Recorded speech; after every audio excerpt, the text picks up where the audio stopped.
Chapter 9 9 Days London, Lucy and Charles' wedding day. Dr. Manet's house. The marriage day was shining brightly, and they were ready outside the closed door of the doctor's room, where he was speaking with Charles Darnay. They were ready to go to church. The beautiful bride, Mr. Lorry, and Miss Pross, whose only regret was that the bridegroom wasn't her brother Solomon. "And so," said Mr. Lorry, who couldn't admire the bride enough and who kept moving around to take in the quiet, pretty dress, "and so it was for this, my sweet Lucy, that I brought you across the channel.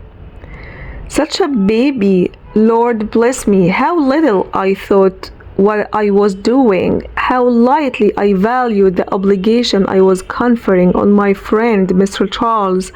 You didn't mean it," said Miss Pross in her matter-of-fact way, "and therefore, how could you know it? Nonsense."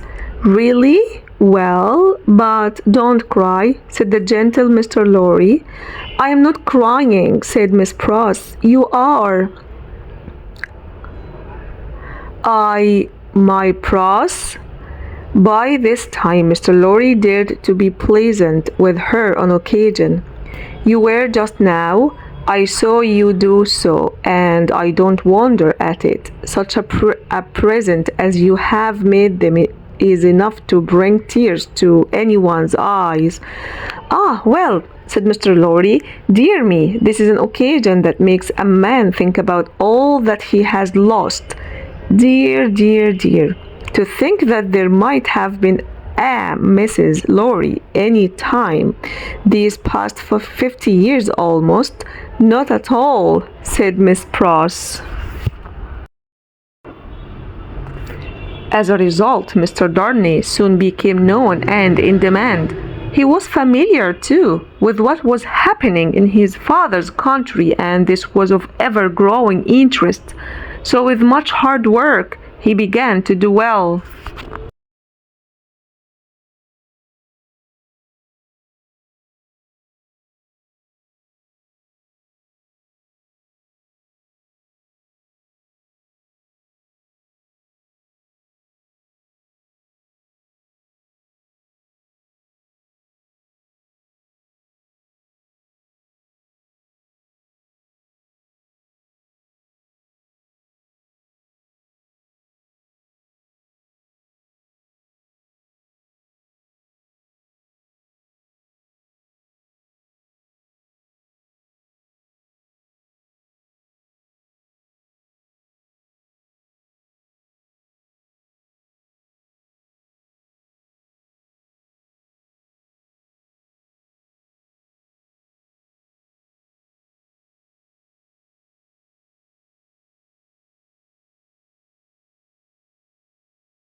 It was a hard parting, though it was not for long, but her father said at last, gently pulling himself away from her arms, "Take her, Charles. She is yours." The corner in Soho where the house stood was out of the way of the idle and curious. The preparations had been simple, and the doctor, Mr. Lorry, and Miss Pross were left quite alone.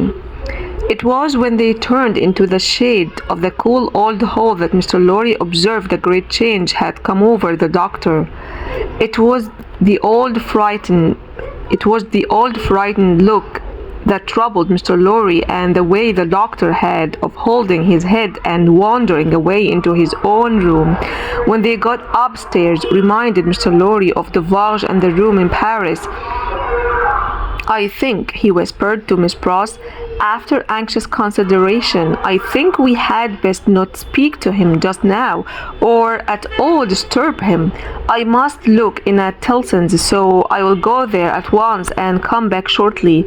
Then we will take him for a ride into the country and dine there, and all will be well."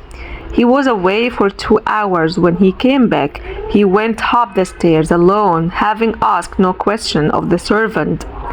As he went into the doctor's rooms, he was stopped by a low sound of knocking. "Good God," he said, with a start. "What's that?" Miss Pross, with a terrified face, was at his side. "Oh me, all is lost," she cried. "What is to be told to Lucy? He doesn't know me and is making shoes." Mr. Lorry said what he could to calm her and went himself into the doctor's room. The bench was turned towards the light, as it had been when he had seen the shoemaker at his work before, and his head was bent down and he was very busy. For 9 days the doctor was again the shoemaker. Mr. Lorry and Miss Pross watched over him and took care of him lovingly. Lucy was told in a letter that he had been called away professionally. On the 10th day he recovered. They passed the day in the country, and the doctor was quite restored. On the 3 following days he remained perfectly well, and on the 14th day he went away to join Lucy and her husband. Mr. Lorry explained to him what he had written to Lucy so that she would have no suspicions. When the newly married couple came home, the first person who appeared to congratulate them was Sidney Carton. They hadn't been at home many hours when he presented himself. He wasn't improved in habits, in looks, or in manner. He watched for an opportunity to take Darnay aside and speak to him, when no one overheard. "Mr. Darnay," he said, "I wish we might be friends." "We are already friends, I hope." "You are good enough to say so as a manner of speaking, but I don't intend a manner of speaking. You only know me as a wild dog who has never done any good and never will." "I don't know that you never will." "But I do, and you must take my word for it." "Well, if you could put up with a worthless fellow of poor reputation coming and going at odd times, I would ask that I might be allowed to come and go there and go here. I would add, were it not for the resemblance between you and me, that I might be regarded as a useless piece of furniture that is kept for its old service and taken no notice of. I doubt if I would take advantage of the permission. It's 100 to 1 that I would use it more than 4 times a year, but it would satisfy me to know that I had it. Will you try?"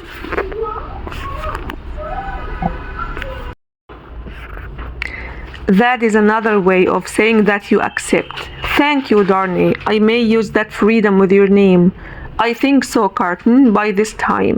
They shook hands, and Sidney turned away. Within a minute he was to all outward appearances just as he was before.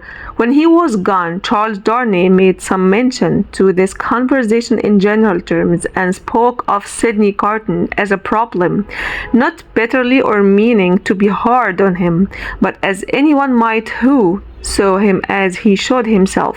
He had no idea that this could affect the thoughts of his fair young wife.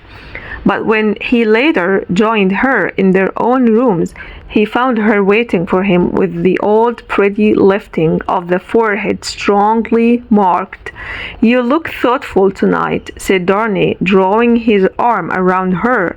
"Yes, dearest Charles," she said, with the inquiring and attentive expression fixed on him. "I am rather thoughtful tonight, for I have something on my mind." "What is it, my Lucy?" Will you promise not to press one question on me if I beg you not to ask it? Will I promise? What will I not promise to my love? I think, Charles, poor Mr. Carton deserves more consideration and respect than you expressed for him tonight. Why so, my love? That is what you aren't to ask me, but I think I know he does. If you know it, it's enough. What would you have me do? I would ask you, dearest, to be very generous with him, always and understanding of his faults. I would ask you to believe that he was a heart that he very, very seldom reveals, and that there are deep wounds in it. It's painful to me, said Charles Darnay, very surprised that I should have done him any wrong. I never thought this of him. My husband, it's so. I fear that he can't be saved. There is hardly a hope that anything in his character or fortunes can be saved now, but I am sure he is capable of good things, gentle things, even generous things. She looked so beautiful in the purity of her faith in this lost man that her husband could have looked at her as she was for hours. And, oh, my dearest love, she went on, holding him tightly, remember how strong we are in our happiness, and how weak he is in his misery. Her cry touched his heart. I will always remember it, dear heart, I will remember it as long as I live.